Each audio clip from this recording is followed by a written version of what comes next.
Bro life ಎಕ್ಕುಟ್ಟೋದ್ರೂ ಪರವಾಗಿಲ್ಲ, ಬೇರೆ ಯಾರ್ದೋ ಜೀವನ ಚೆನ್ನಾಗಿರ್ಬೇಕು ಅಲ್ವಾ? ಬರೀ ಭಾವನ್ ಜೀವನ ಮಾತ್ರ ಅಲ್ಲ ಪಾರ್ವತಿ ಅವರೇ, ಈ ವಿಷಯದಲ್ಲಿ ನಿಮ್ ಜೀವನನೂ ಇದೆ ಅಲ್ವಾ? ಅಲ್ಲ, ಅದ್ ಯಾವ ಗ್ಯಾರಂಟಿ ಮೇಲೆ ಯಾಮಿನಿ ಅವ್ರದ್ದು ತಪ್ಪಿಲ್ಲ ಅಂತ ಹೇಳ್ತೀರಾ? ಅವ್ರ ಉದ್ದೇಶ ಕೆಟ್ಟದಿಲ್ಲ ಅಂತ ಹೇಳ್ತೀರಾ? ನಂಬಿದ್ದೀನಿ, ಅವರನ್ನ ನಾನ್ ನಂಬಿದ್ದೀನಿ.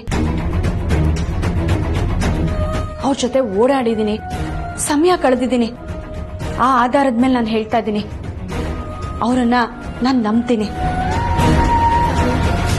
ಅವರು ಕೆಟ್ಟವರಲ್ಲ. ಒಂದು ವೇಳೆ ಅವರು ಕೆಟ್ಟವರು ಅಂತ ಪ್ರೂವ್ ಮಾಡಿದ್ರೆ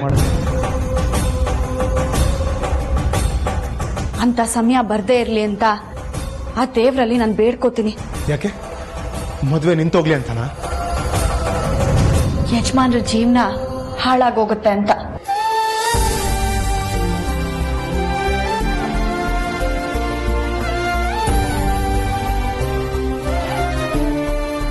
ಏನ್ ಮಾಡೋದು ಪ್ರೀತು?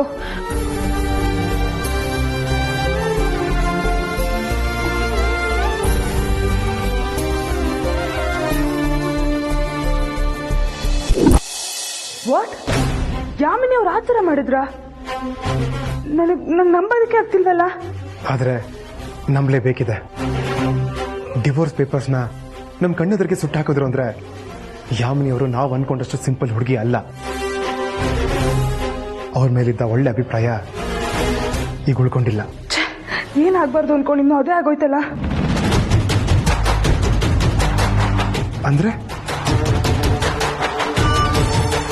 ಅಂದ್ರೆ ನಮ್ಮ ಆದಿತ್ಯ ಸರ್ ಪಾರ್ವತಿ ಅವ್ರ ಲವ್ ಸ್ಟೋರಿಗೆ ಪರಿಸ್ಥಿತಿನೇ ವಿಲನ್ ಆಗಿ ಕೂತಿದೆ. ಅಂಥದ್ರಲ್ಲಿ ಯಾಮಿನಿನೂ ಅದೇ ತರ ಅಂತ ಹೇಳಿದ್ರಲ್ಲ, ಅದಕ್ಕೆ ನೀವ್ ಟೆನ್ಷನ್ ಮಾಡ್ಕೊಳಂಗಾಯ್ತಲ್ಲ ಅಂತ ಯೋಚನೆ ಮಾಡಿದೆ. ನಾನ್ ಟೆನ್ಷನ್ ಮಾಡ್ಕೊಳ್ಳೋ ತರ ಆಯ್ತಲ್ಲ ಅಂದ್ರೆ ನಿಮ್ಗೆ ಟೆನ್ಷನ್ ಆಗ್ತಿಲ್ವಾ? ಇಲ್ಲ ಇಲ್ಲ ಇಲ್ಲ,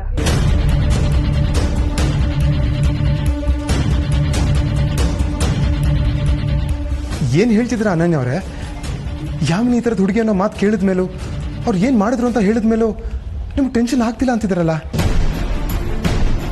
ನನ್ಗಂತೂ ಯಾರನ್ನ ನಂಬೇಕು ಯಾರನ್ನ ಬಿಡಬೇಕು ಅಂತಾನೆ ಗೊತ್ತಾಗ್ತಿಲ್ಲ. I am totally lost and confused. Confused ಆಗ್ಬೇಡಿ ಸರ್, ನಾನು ಕ್ಲಾರಿಟಿ ಕೊಡ್ತೀನಿ.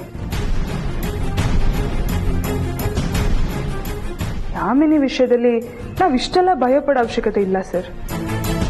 ತಾನ್ ಮದುವೆ ಆಗ್ತಿರೋ ಹುಡುಗನ ಮನ್ಸಲ್ಲಿ ಬೇರೆ ಯಾರೋ ಇದಾರೆ ಅಂತ ನಾವ್ ಎಲ್ಲ ಸೇರ್ಕೊಂಡು ಹೇಳಿದ್ರು ನಂಬ್ತಿಲ್ಲ ಅಂದ್ರೆ ಅವರಷ್ಟು ಇನ್ನೋಸೆಂಟ್ ಹುಡುಗಿ ಬೇರೆ ಯಾರು ಇಲ್ಲ ಅನ್ಸುತ್ತೆ. ಮತ್ತೆ ಅವರು ಕೋರ್ಟಿಂದ ಬಂದಿದ್ ನೋಟಿಸ್ ಸುಟ್ರು ಅಂತ ಕೇಳಿದಾಗ ನನಗನ್ಸಿದ ಏನು ಅಂದ್ರೆ ಅವ್ರ ಆದಿತ್ಯ ಸರ್ನ ತುಂಬಾ ಹಚ್ಕೊಂಡಿರೋದೇ ಇದಕ್ಕೆ ಕಾರಣ ಆಗಿರ್ಬೋದಾ ಅಂತ. ಎಲ್ಲಿ ಅವ್ರನ್ನ ಕಳ್ಕೊತೀನೋ ಅನ್ನೋ ಭಯಕ್ಕೆ ಅವ್ರು ಹೀಗೆ ಮಾಡಿರ್ಬೋದು. ಕೆಲವು ಹುಡುಗಿರು ತಮ್ಮ ಲವ್ ವಿಷಯದಲ್ಲಿ ತುಂಬಾ ಪೊಸೆಸಿವ್ ಆಗಿರ್ತಾರೆ. ಯಾಮಿನಿ ಅವರು ಕೂಡ ಅದೇ ಕ್ಯಾಟಗರಿಗೆ ಸೇರಿದ್ದಾರೆ ಅನ್ಸುತ್ತೆ. ಮದುವೆ ಆಗ್ತಿರೋ ಹುಡುಗನ ಲೈಫಲ್ಲಿ ತಾನಿರ್ಬೇಕಾಗಿದ್ದ ಜಾಗದಲ್ಲಿ ಇನ್ಯಾರೋ ಬರ್ತಿದ್ದಾರೆ ಅಂದಾಗ ಇನ್ಸೆಕ್ಯೂರಿಟಿ ಸ್ಟಾರ್ಟ್ ಆಗುತ್ತೆ. ಅಂಥದ್ರಲ್ಲಿ ಆದಿತ್ಯ ಸರ್ ಮತ್ತೆ ಪಾರ್ವತಿ ಅವ್ರ ವಿಷಯ ಪದೇ ಪದೇ ಅವ್ರ ಕಿವಿಗೆ ಬಿದ್ದು ಬಿದ್ದು ಭಯ ಸ್ಟಾರ್ಟ್ ಆಗಿದೆ ಅನ್ಸುತ್ತೆ. ಮೆಂಟಲಿ ನೊಂದಿರ್ಬೇಕು ಅವರು. ರೂಮರ್ಸ್ ಕೇಳಿದಾಗ ಎಂಥ ಮನುಷ್ಯನ ಮೆಂಟಾಲಿಟಿ ಆದ್ರೂ ಹಾಳಾಗುತ್ತೆ. ಯಾಮಿನಿ ಅವ್ರಿಗೂ ಹಾಗೆ ಆಗಿರ್ಬೇಕು. ಸುಮ್ಮನೆ ಒಂದು ಲೆಟರ್ ಸುಟ್ರು ಅನ್ನೋ ಮಾತ್ರಕ್ಕೆ ಅವ್ರ ಮೇಲೆ ಅನುಮಾನ ಪಡೋದು ನನಗೇನೋ ಸರಿ ಅನಿಸ್ತಿಲ್ಲ ಸರ್. ಅಷ್ಟಕ್ಕೂ ಯಾಮಿನಿ ಅವ್ರ ಬ್ಯಾಕ್ಗ್ರೌಂಡ್ ನೋಡಿನೇ ತಾನೆ ಅಖಿಲ ಮ್ಯಾಮ್ ಅವ್ರನ್ನ ಸೊಸೆ ಸ್ಥಾನಕ್ಕೆ ತಂದ್ಕೋತಿರೋದು. ನೀವ್ ಹೇಳ್ತಾ ಇರೋದೆಲ್ಲ ಲಾಜಿಕ್ ಪ್ರಕಾರ ಸರಿ ಇರಬಹುದು, ಆದ್ರೆ ನಮ್ಗೆ ಯಾಕೋ ಯಾಮಿನಿ ಅವ್ರನ್ನ ಆದಿಭಾವನ್ ಹೆಂಡತಿ ಸ್ಥಾನದಲ್ಲಿ ಒಪ್ಕೊಳ್ಳೋದಕ್ಕೆ ಆಗ್ತಾ ಇಲ್ಲ ನನ್ನಿಯವರೇ. ಇಟ್ಸ್ ಓಕೆ, ಅವ್ರನ್ನ ನಂಬಿ ಅಂತ ನಾನೇನು ಹೇಳ್ತಿಲ್ಲ. It's your opinion. ಮುಂದೆ ಏನ್ ಮಾಡ್ಬೇಕು ಅಂತಿದ್ದೀರಾ? ನಮ್ಗೆ ಏನ್ ಮಾಡ್ಬೇಕಂತ ಗೊತ್ತಾಗ್ತಿಲ್ಲ. ಬ್ರೋಗಿ ವಿಷಯ ಹೇಳಿದ್ರೆ ಅವನ್ ತಾನು ಏನ್ ಮಾಡಕ್ಕಾಗತ್ತೆ? ಅಟ್ಲೀಸ್ಟ್ ಪಾರ್ವತಿ ಅವರಾದ್ರೂ ನಾವು ಹೇಳಿದ್ನ ನಂಬಿದ್ರೆ ಯಾಮಿನಿ ಬಗ್ಗೆ ಸತ್ಯನ ಬುಡುದ್ ಸಮೇತ ಹೊರಗೆ ತೆಗಿತಿದ್ರು. ಆದ್ರೆ ಅವರು ಕೂಡ ನಿಮ್ ತರ ಯಾಮಿನಿಯವರು ಒಳ್ಳೆಯವರು ಅಂತ ನಂಬಿದ್ದಾರೆ. ಸರಿ ಸರ್, ಡೋಂಟ್ ವರಿ. ಏನ್ ಮಾಡ್ಬೋದು ಅಂತ ನಾನು ಯೋಚನೆ ಮಾಡ್ತೀನಿ, ನೀವು ಯೋಚನೆ ಮಾಡಿ. ಓಕೆ.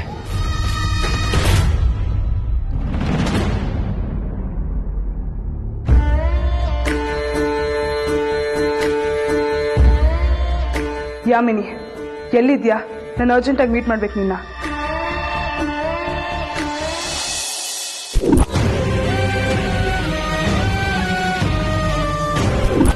ಯಾಮಿನಿ, ಆ ನೋಟಿಸ್ನ ಸುಟ್ಟಾಕದೇನೋ ಸುಟ್ಟಾಕ್ತೆ, ಅವ್ರ ಮುಂದೆನೆ ಸುಟ್ಟಾಕ್ಬೇಕಾಗಿತ್ತ?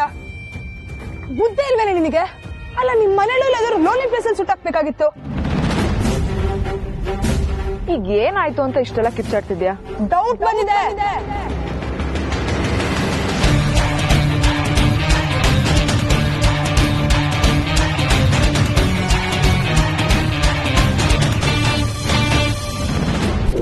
ಆ ಪ್ರೀತು, ಜನನಿ, ರಘು ಎಲ್ರಿಗೂ ಡೌಟ್ ಬಂದಿದೆ. ಪ್ರೀತುನೇ ಫೋನ್ ಮಾಡಿ ಹೀಗಾಯ್ತು ಅಂತ ಹೇಳ್ಕೊಂಡ. ಏನೋ ಹೇಳಿ ಸಮಾಧಾನ ಮಾಡ್ದೆ.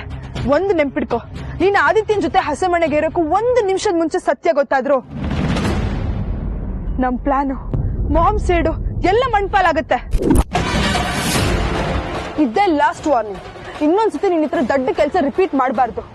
ನಮ್ ಉದ್ದೇಶ ಈಡೇರ್ಬೇಕು ಅಂದ್ರೆ ನೀನು ಆದಿತ್ಯನ್ ಜೊತೆ ಹಸೆಮಣೆಗೇರೋವರೆಗೂ ನಿನ್ನ ಮೇಲೆ ಯಾರಿಗೂ ಡೌಟ್ ಬರಬಾರ್ದು. ಅರ್ಥ ಆಯ್ತಾ? ಬರೀ ಹಸೆ ಮಣೆ ಇರೋದಲ್ಲ, ಅವನ್ ಹತ್ರ ತಾಳಿನೂ ಕಟ್ಟಿಸ್ಕೊತೀನಿ.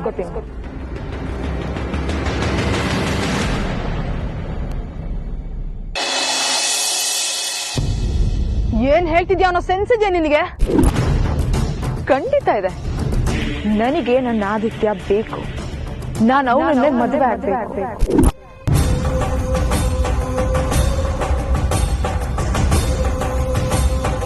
ತಲೆಯಲ್ಲಿ ಬುದ್ಧಿ ಇದೆಯೋ ಇಲ್ವೋ? ನಮ್ ಉದ್ದೇಶ ಏನು ಅಂತ ನೆನಪಿದೆ ತಾನೆ? ಇಲ್ಲ. ಅಕಸ್ಮಾತ್ ಇದ್ರು ಆ ಹಳೆ ನೆನಪನ್ನ ಅಳಿಸ್ ಹಾಕಿ ಈ ಹೊಸ ವಿಷಯನ ನಿನ್ನ ಮೈಂಡ್ ಅನ್ನೋ ಮೆಮೊರಿ ಕಾರ್ಡ್ ನಲ್ಲಿ ಸೇವ್ ಮಾಡ್ಕೊ. ಯಾವತ್ತಿದ್ರು ಆದಿತ್ಯನ ಜೊತೆ ಹಸೆ ಮಣೆ ಏರಿ ಅವನ ಹತ್ರ ತಾಳಿ ಕಟ್ಟಿಸ್ಕೊಳ್ಳೋ ಹೆಣ್ಣು ನಾನೇ.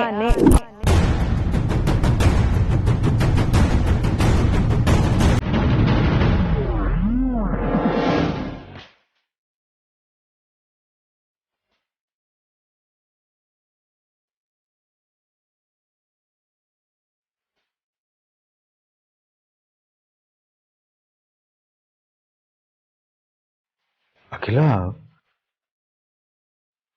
ಯಾಮಿನಿನ ನಮಗ್ ತೋರಿಸಿದ ಬ್ರೋಕರು ಯಾಮಿನಿ ಮನೆಯವರು ಎಷ್ಟು ವರ್ಷದಿಂದ ಪರಿಚಯ ಅಂತ ಏನಾದ್ರೂ ಹೇಳಿದ್ರ? 10 ವರ್ಷದಿಂದ ಪರಿಚಯ ಇದ್ರಂತೆ. ತುಂಬಾ ಒಳ್ಳೆ ಮನೆತನ. ಹುಡುಗಿನೂ ಅಷ್ಟೇ. ವಿದೇಶದಲ್ಲಿ ಓದಿ ಬಂದಿದ್ರು ನಮ್ಮ ಸಂಸ್ಕೃತಿ, ಸಂಪ್ರದಾಯ, ಸಂಸ್ಕಾರದ ವಿಷಯದಲ್ಲಿ ಯಾವಾಗ್ಲೂ ಮುಂದೆ ಇರ್ತಾಳೆ ಅನ್ನೋದನ್ನ ತಿಳ್ಕೊಂಡ ಮೇಲೇನೆ ನಿಮ್ಮನ್ನೆಲ್ಲ ನಾನು ಅಲ್ಲಿ ಕರ್ಕೊಂಡು ಹೋಗಿದ್ದು. ಹೌದಾ?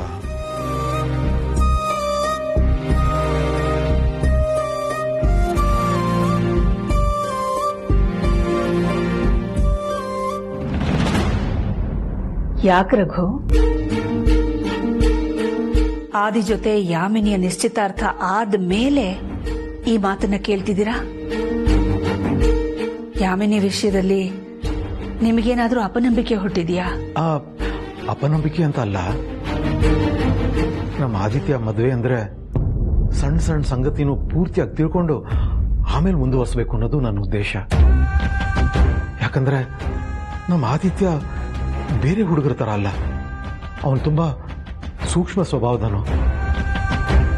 ಒಂದ್ ವೇಳೆ ತನಗೆ ಬೇರೆಯವರಿಂದ ಕಷ್ಟ ಆಗ್ತಿದೆ ಅಂತ ಗೊತ್ತಾದ್ರೆ ಆ ವಿಷಯ ನಮ್ಮಿಂದ ಮುಚ್ಚಿಟ್ಟು ಎಲ್ಲ ಕಷ್ಟಗಳನ್ನು ಅವನು ನುಂಗ್ಕೊಂಡ್ಬಿಡ್ತಾನೆ.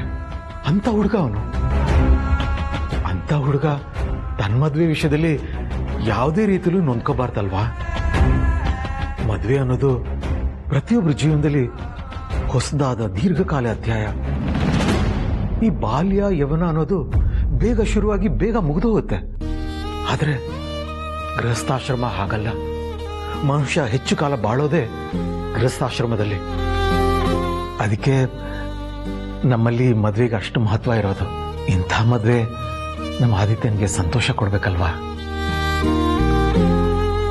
ರಘು, ನೀವು ಒಬ್ಬ ಒಳ್ಳೆ ವ್ಯಕ್ತಿ ಅಂತ ಗೊತ್ತಿತ್ತು. ನನಗೆ ತುಂಬಾ ಒಳ್ಳೆ ಗಂಡ ಅಂತಾನೂ ಗೊತ್ತಿತ್ತು.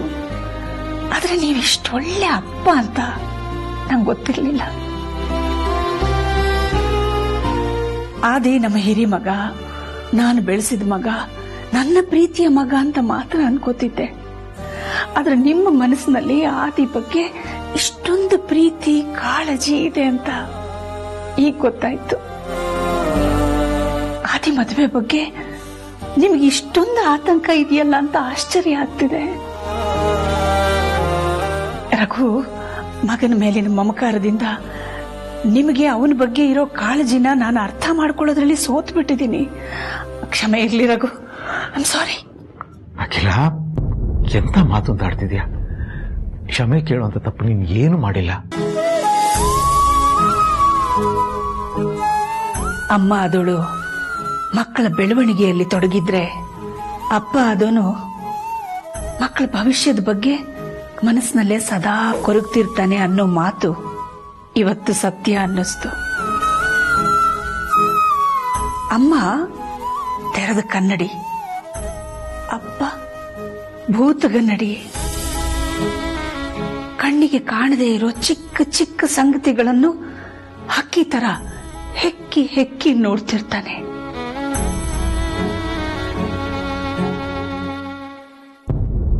ರಘು, ನಿಮ್ಮ ಬಗ್ಗೆ ಇದ್ದಂತಹ ಪ್ರೀತಿ ಗೌರವ ನನಗೆ ಇನ್ನೂ ಹೆಚ್ಚಾಯ್ತು.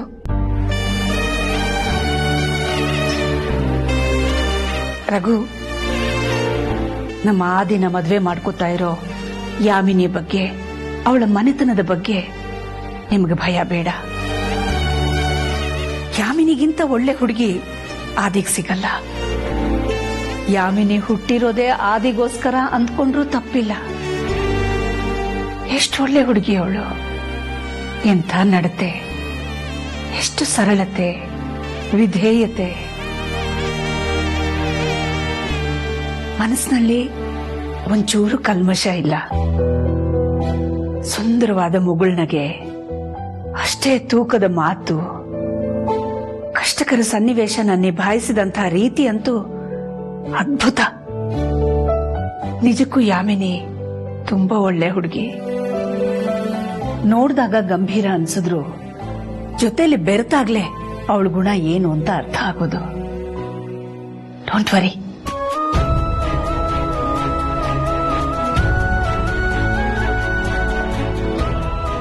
ಅಖಿಲ ಇರೋ ಮನಸ್ಥಿತಿಯಲ್ಲಿ ಯಾಮಿನಿ ಬಗ್ಗೆ ಪ್ರೀತು ಜನನಿ ಹೇಳಿದ್ದನ್ನ ಈಗ ನಾನು ಹೇಳಿದ್ರು ಅವಳು ನಂಬೋ ಸ್ಥಿತಿಲಿಲ್ಲ. ಅವಳ ಬಗ್ಗೆ ಅಷ್ಟೊಂದು ಪಾಸಿಟಿವ್ ಆಗಿದ್ದಾಳೆ. ದೇವ್ರೆ, ಜನನಿ ಪ್ರೀತಿ ತಿಳ್ಕೊಂಡಿರೋದೇ ತಪ್ಪಾಗಿರ್ಲಿ. ಯಾಮಿನಿ ನಿಜಕ್ಕೂ ಒಳ್ಳೆ ಹುಡುಗಿ ಆಗಿರ್ಲಿ. ಆದಿತ್ಯ ಪಾರ್ವತಿ ಪ್ರೀತಿ ವಿಷಯ ಗೊತ್ತಾದಾಗ ಅವಳು ಆದಿತ್ಯನ ಬಿಟ್ಕೊಡೋ ಧಾರಾಳ ಮನಸ್ಸಿನವಳಾಗಿರ್ಲಪ್ಪ.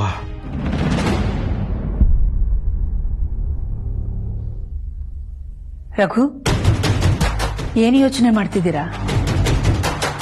ಏನಿಲ್ಲ ಅಖಿಲ. ನೋಡಿ, ಯಾಮಿನಿ ಬಗ್ಗೆ ಯಾರೇ ಏನೇ ಅಂದ್ರು ನೀವು ತಲೆ ಕೆಡಿಸ್ಕೋಬೇಡಿ. ನಾನು ನಂಬೋದಿಲ್ಲ.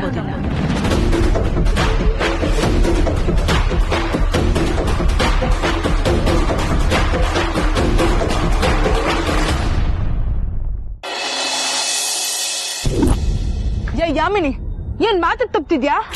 ಏನ್ ನೀನು ನಿಮ್ಮಮ್ಮ ಇದೇ ತರ ಮಾಡ್ಬೇಕು ಅಂತ ನನ್ಗೆ ಅಗ್ರಿಮೆಂಟ್ ಹಾಕೊಟ್ಟಿದ್ರ? ಇಲ್ಲ, ಆದ್ರೆ ನಿನ್ ಮೇಲೆ ನಂಬಿಕೆ ಇಟ್ಟು ನಮ್ ಕಡೆ ಸೇರ್ಸ್ಕೊಂಡ್ವಿ. ದಯವಿಟ್ಟು ಅರ್ಥ ಮಾಡ್ಕೋ ಯಾಮಿನಿ.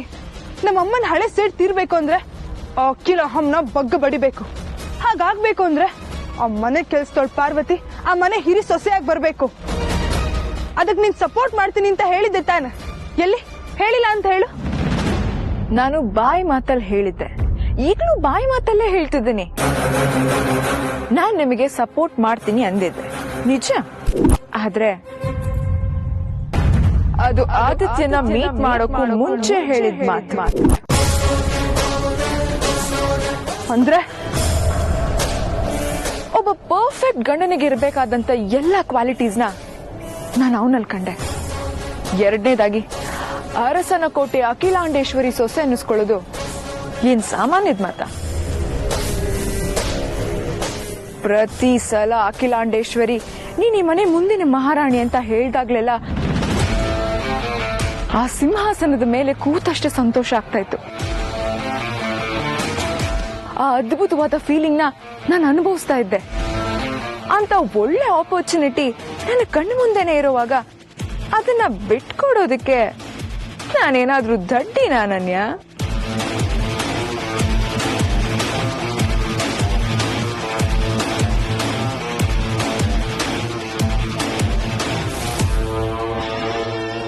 ಯಾಮಿನಿ, ನೀನ್ ಹೀಗೆ ಹಠ ಮಾಡ್ತಿದ್ರೆ ನಿನ್ ಬಗ್ಗೆ ಅಖಿಲಂಗ್ ಎಲ್ಲ ಹೇಳ್ಬೇಕಾಗತ್ತೆ. ವಾವ್, ನಿನಗಷ್ಟು ತಾಕತ್ತಿದ್ಯಾ ಅನನ್ಯ?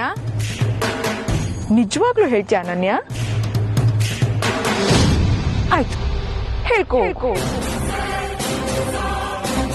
ಆದ್ರೆ ನನ್ ವಿಷಯ ಹೇಳೋಕ್ಕೂ ಮುಂಚೆ ನಿನ್ನ ವಿಷಯ ಬಯಲಿಗೆ ಬಂದಿರತ್ತೆ ಅನ್ನೋದನ್ನ ಮಾತ್ರ ಮರಿಬೇಡ.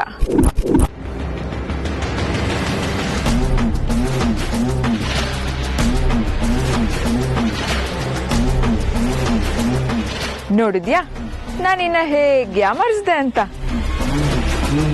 ನೀನ್ ಆಕ್ಟಿಂಗ್ ಅಲ್ಲಿ ಡಿಗ್ರಿ ಮಾಡಿದ್ರೆ ನಾನು ಮಾಸ್ಟರ್ ಡಿಗ್ರಿ ಮಾಡಿದ್ದೀನಿ ಕಣೆ.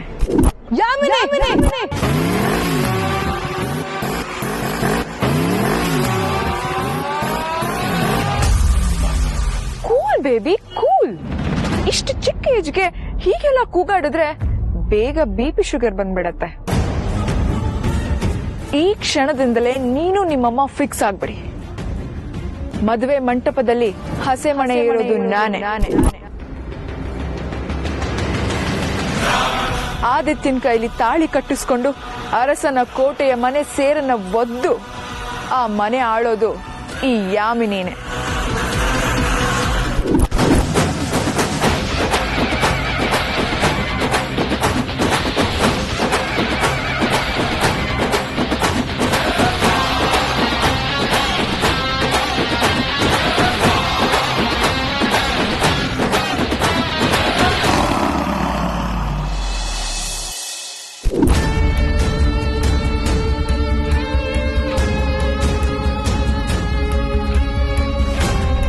ನೀನ್ ಹೀಗೆ ಹಠ ಮಾಡ್ತಿದ್ರೆ ನಿನ್ ಬಗ್ಗೆ ಅಖಿಲಂಗ್ ಎಲ್ಲ ಹೇಳ್ಬೇಕಾಗತ್ತೆ. ಅನನ್ಯ, ನನ್ನ ವಿಷಯನ ಅಖಿಲಾಗ್ ಹೇಳೋ ಧೈರ್ಯ ಅಂತೂ ಮಾಡಲ್ಲ. ಆದ್ರೆ ನನ್ನ ಯಾಮಾರಿಸಿ ಆ ಪಾರ್ವತಿಗೇನಾದ್ರೂ ಹೇಳ್ಬಿಟ್ರೆ ಏನ್ ಮಾಡೋದು? ನೋ, ನಾನು ಅದಕ್ಕೆ ಅವಕಾಶ ಕೊಡಬಾರ್ದು. ಒಂದು, ಆ ಅನನ್ಯನ ನನ್ನ ಕಂಟ್ರೋಲಲ್ಲಿ ಇಟ್ಕೋಬೇಕು. ಇನ್ನೊಂದು, ಆ ಪಾರ್ವತಿಗೊಂದು ಗತಿ ಕಾಣಿಸ್ಬೇಕು.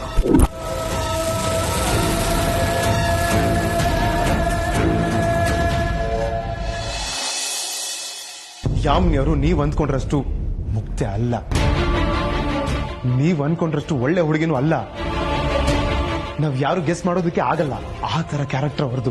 ಅವ್ರದ್ ಯಾವ ಉದ್ದೇಶ ಇಟ್ಕೊಂಡು ಅರಸನ್ ಕೋಟೆಗೆ ಸೊಸೆ ಆಗ್ಬೇಕು ಅಂತ ಅನ್ಕೊಂಡಿದಾರೋ ಗೊತ್ತಿಲ್ಲ. ಅವ್ರು ಅನ್ಕೊಂಡಿರೋ ಉದ್ದೇಶ ಅಂತೂ ಸರಿ ಇಲ್ಲ ಅನ್ನೋದು ನಮ್ಮ ಅಭಿಪ್ರಾಯ. ಚಿಕ್ಕೇಶ್ಮಾನ್ರು ಜನನಿಯವ್ರು ಹೇಳಿದ್ದು ಸುಳ್ಳು. ಯಾಕೆ ಅಂದ್ರೆ ಅವ್ರಿಗೆ ಯಾಮಿನಿ ಮೇಡಮ್ ಈ ಮನೆಗೆ ಸೊಸೆಯಾಗಿ ಬರೋದು ಇಷ್ಟ ಇಲ್ಲ. ನಾನು ಯಜಮಾನ್ರನ್ನ ಪ್ರೀತಿ ಮಾಡ್ತಾ ಇದ್ದೀನಿ, ನಾನೇ ಅವ್ರ ಮದ್ವೆ ಆಗ್ಬೇಕು ಅನ್ನೋ ಉದ್ದೇಶ. ಅವ್ರ ಆಸೆ ಈಡೇರಲ್ಲ ಅನ್ನೋ ಸತ್ಯ ಅವ್ರಿಗೆ ಯಾಕೆ ಅರ್ಥ ಆಗ್ತಿಲ್ಲ? ನನಗಂತೂ ಗೊತ್ತಾಗ್ತಿಲ್ಲ.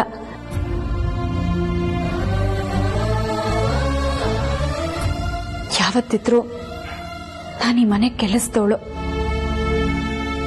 ನನಗೆ ಈ ಮನೆಗೆ ಸೊಸೆಯಾಗಿ ಬರೋ ಯೋಗ್ಯತೆ ಇಲ್ಲ. ಅಲ್ಲ, ಯಜಮಾನ್ರ ನಿಶ್ಚಿತಾರ್ಥ ಆಗಿದ್ರು ಇನ್ನು ನಾನೇ ಅವ್ರ ಕೈ ಹಿಡಿತೀನಿ ಅನ್ನೋ ಆಸೆ ಇಟ್ಕೊಂಡಿದಾರಲ್ಲ, ಯಾಕೆ ಈ ತರ ಮಾಡ್ತಾ ಇದ್ದಾರೆ? ಇದಕ್ಕೆಲ್ಲ ಇರೋ ಒಂದೇ ಒಂದು ದಾರಿ ಅಂದ್ರೆ ಯಜಮಾನ್ರು ಆದಷ್ಟು ಬೇಗ ಯಾಮಿನಿ ಮೇಡಮ್ನ ಮದ್ವೆ ಆಗ್ಬೇಕು.